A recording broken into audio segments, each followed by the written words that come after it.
the Greens.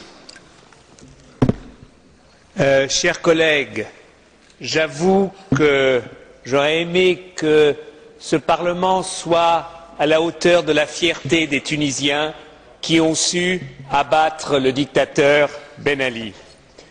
Chers collègues, le dictateur est tombé, mais la dictature, la structure de la dictature existe toujours en Tunisie. Et aujourd'hui, il faut faire très attention.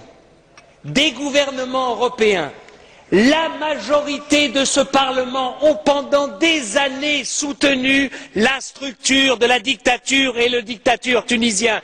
Encore la semaine dernière, la majorité des groupes refusaient un débat sur la Tunisie et refusaient une condamnation de Ben Ali.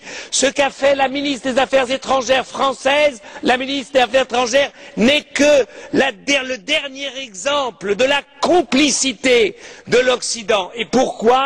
Pour la peur, parce qu'on avait peur de l'islamisme. On a raison d'avoir peur de la dictature, de l'islamisme. Mais quand on a vu ces jeunes, quand on a vu ces Tunisiens qui n'avaient rien d'islamiste, qui se battaient pour la liberté, et M. Sidi Bouzid, qui s'est immolé, c'est le Yann Palach de la Tunisie, et quand Yann Palach s'est immolé, tout ce Parlement était derrière lui. Nous ne sommes même pas capables d'être derrière Sidi Bouzid. Voilà la vérité de ce Parlement. Alors maintenant, il s'agit d'agir pour la Commission. Il s'agit simplement de dire une chose, de dire aux Tunisiens, une élection démocratique dans un pays qui vient de sortir de la dictature ne se fait pas en 2 mois. Il n'y a pas une base de démocratie. La liberté d'expression, les médias, les radios, la télévision n'existent pas. Il n'existe qu'une imprimerie d'État. C'est pour cela que je demande à la Commission qu'elle prenne l'argent de l'accord d'association et qu'elle mette cet argent au service de la liberté d'expression en Tunisie et non pas au service d'organisations gouvernementales tunisiennes. Deuxièmement, le gouvernement de transition n'est pas un gouvernement d'unité nationale. Pourquoi? Parce que la majorité de ceux qui sont battus ou qui sont en exil ne sont pas encore rentrés, ne sont pas reconnus.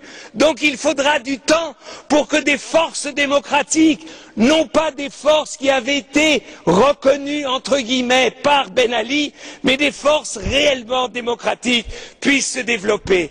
L'Union européenne doit démontrer que pour nous, ce qu'il se passe en Tunisie, c'est la clé de la compréhension et de l'espoir pour tous les pays arabes. Tous les pays arabes, tous les pays arabes, tous les pays arabes. Démocratie et islam veulent aller de pair. Et si nous sommes capables de soutenir la démocratie tunisienne en train de naître, eh ben nous verrons qu'en Égypte, en Jordanie, en Syrie et partout, le peuple et les peuples vont s'élever contre leurs dictateurs.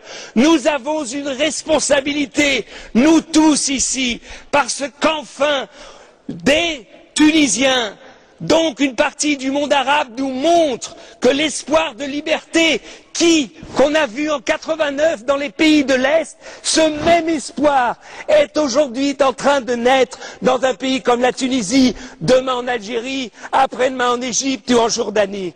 Donc, c'est pour ça que c'est inimaginable que ce Parlement, eh bien, reste assis, dit oh oui, peut-être, on ne sait pas.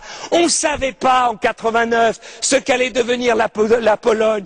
On ne savait pas avec Gorbatchev ce qu'allait devenir la Russie. Si à chaque fois que les peuples demandent la liberté, on leur demande une assurance, qu'ils nous disent que c'est sûr que ça ira dans une direction, on ne soutiendra jamais la liberté. On ne la soutiendra jamais. Et c'est pour cela que je demande à la Commission, bougez, donnez, montrez aux Tunisiens que maintenant la réelle politique, c'est la politique de soutien à la démocratie et non plus à la structure de la dictature.